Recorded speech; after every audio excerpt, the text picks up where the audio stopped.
45 জন পুরানো খেলোয়াড় এবং এই ক্লাবের প্লেয়ার। আলহামদুলিল্লাহ আমরা জয়ী হয়েছি, আমরা খুশি। ইনশাআল্লাহ এই খেলা অব্যাহতি থাকবে। এবং আমার নেতার সাথে আমার কথা হয়েছে, খন্দকার আব্বাস পাক সাহেব, উনি বলছেন তোমরা খেলাধুলা ধরে রাখো, ইনশাআল্লাহ আমি যদি তোমাদের ভোটে তোমাদের দোয়ায় সংসদে যেতে পারি, এই খেলার অব্যাহত থাকবে, এই খেলা কন্টিনিউ চলতে থাকবে ইনশাআল্লাহ।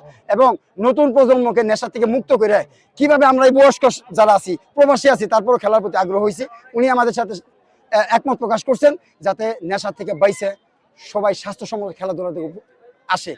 আসলে যদি বলতে চাই, আজকের আয়োজনটা আমি ব্যক্তিগতভাবে অনেক খুশি হয়েছি। যে ধরনের আয়োজন করতে চেয়েছিলাম, গত 3-4 দিন ধরে এই অনুষ্ঠানে কেটেছি। আমার সাথে আমার সহযোগী ভাইরা ছিল, তাদেরকে নিয়ে, এবং বন্ধু লন্ডন প্রবাসী মাসরুফ আহমেদ রুবেল, তার সহযোগিতা নিয়ে এই বাংলাদেশের যে আয়োজনটা, এই দায়িত্বটা আমি পালন করছি। আমি তাদের প্রতি কৃতজ্ঞতা জানাই। এবং এই দোহানবাবগঞ্জের সাবেক যে খেলোয়াড়রা রয়েছেন, আমরা আমাদের সিনিয়র রয়েছে, জুনিয়র রয়েছে, আমরা একসাথে খেলাধুলা করেছি, এখানে তাদেরকে আনতে পেরেছি এবং আমাদের ডাকে সাড়া দিয়ে সকলেই এখানে এসে উপস্থিত হয়েছেন। আজকে একটি ফুটবলের যে মিলন মেলা, সেই মিলন মেলা পরিণত করতে পেরেছি। এর জন্য আমি সকলের প্রতি ধন্যবাদ জানাই, কৃতজ্ঞতা জানাই। আর আমাদের এই আয়োজনটাকে সফল করার জন্য সার্বিকভাবে সহযোগিতা করেছেন দোহানবাবগঞ্জ উপজেলা বিএনপি সমর্থক গোষ্ঠীর নেতৃবৃন্দ।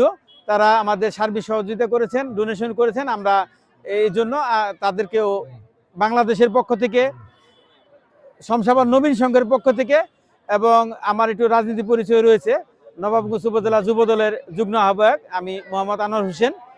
আমি জি এই ধারা, যেহেতু আমি খেলাধুলার সাথে জড়িত রয়েছি, আমি নবাবগঞ্জ ফুটবল একাডেমির সহসভাপতির দায়িত্ব পালন করছি।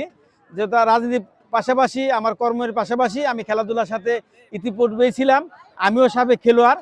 আমার জার্সি দেখে হয়তো আপনারা মনে করতে পেরেছেন আজকে আমার সুযোগ হয়নি, কারণ দোহানবাবগঞ্জের অনেক তারকা খেলোয়াড়রা এখানে এসে উপস্থিত হয়েছেন, তাদেরকে আতিথ্য করতে পেরেছি, সেজন্য আমি খুশি।